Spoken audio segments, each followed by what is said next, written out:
Why code editor themes matter.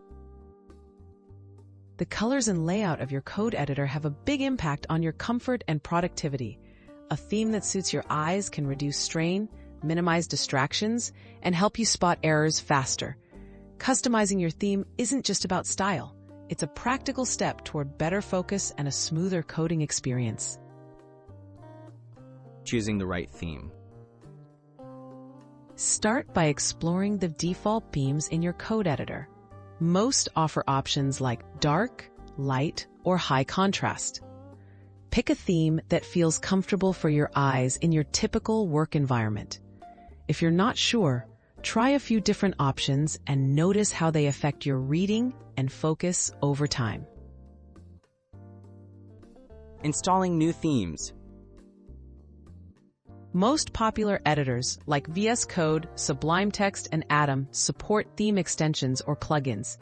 Visit the marketplace or package installer from within your editor.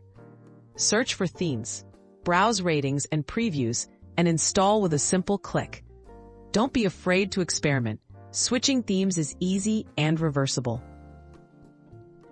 Customizing colors for clarity. Take your theme customization further by tweaking colors for better readability. Open your editor's settings and locate the color customization options. Change syntax highlighting, background, or font colors to reduce glare and boost clarity, especially for elements you use most, like keywords or comments. Tips for staying focused. Choose a background and syntax color palette that reduces eye fatigue. Balanced contrast is key. Avoid overly vibrant or distracting colors. Consider using a font that's easy to read and consistent in size. Remember, the goal is a theme that keeps your attention on the code, not on the interface.